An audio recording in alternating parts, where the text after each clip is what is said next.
প্রিয় দর্শক, হঠাৎ করে আপনার অথবা আপনার পরিবারের কারো জ্বর হয়ে যেতে পারে।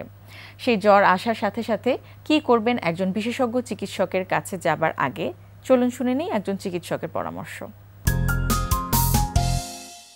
হঠাৎ করে জ্বরে আক্রান্ত হওয়া এটা অনেকের কাছেই অতি আতঙ্কের, আবার অনেকের কাছে অল্প মাত্রায় আতঙ্কের, আবার অনেকের কাছে হয়তোবা কোনো কিছুই না।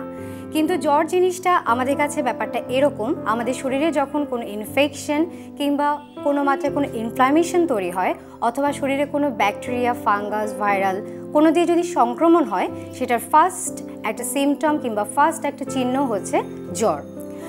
জ্বর আমরা তখনই বলি যখন আমার স্বাভাবিক তাপমাত্রা, আমার শরীরের স্বাভাবিক তাপমাত্রার থেকে যখন কিছুটা হলেও বেড়ে যাবে। এবং সেটা কত? আমরা জ্বর বলছি তাকেই যদি 100 ডিগ্রি ফারেনহাইটের উপরে বেশিও চলে যায়, সেক্ষেত্রেই আমরা জ্বর বলছি। জ্বর হলে আমাদের করণীয় কী কী সেটা একবার বলে নেওয়া যাক। যদি ঘরেই এমন দেখা যায় যে কিছু মাত্রায় তার শরীরের তাপমাত্রা স্বাভাবিকের থেকে একটু বেশি, তাহলে সেক্ষেত্রে আমরা কি করতে পারি? আমরা মাথায় পানি ঢালতে পারি, মাথায় পানি দিতে পারি এবং গাটা মুছিয়ে দিতে পারি পানি দিয়ে। কিন্তু পানিটা কী ধরনের হতে পারে? পানিটা যে একদম ঠান্ডা হবে তা নয়, পানিটা হালকা কুসুম গরম পানি দিয়ে হতে হবে।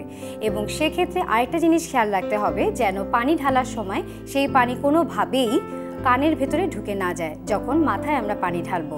আরেকটা জিনিস আমাদের খেয়াল রাখতে হবে, যখন জ্বর আসবে এবং জ্বরটা যদি 102 ডিগ্রি ফারেনহাইটের ওপরে ওঠে, সেক্ষেত্রেই আমরা ওষুধ প্রয়োগ করব। এর আগে আমরা কখনোই কোনো ওষুধ প্রয়োগ করব না।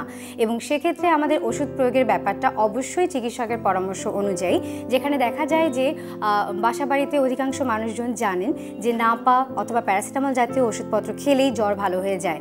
কিন্তু এক্ষেত্রে মনে করা হয় যে ডাক্তারের পরামর্শ ব্যতীত আসলেই নাপা অথবা প্যারাসিটামল জাতীয় ওষুধপত্র খাওয়া উচিত নয়। এবং 102 ডিগ্রি ফারেনহাইটের উপরে উঠলেই এই ওষুধপত্র নেওয়া উচিত।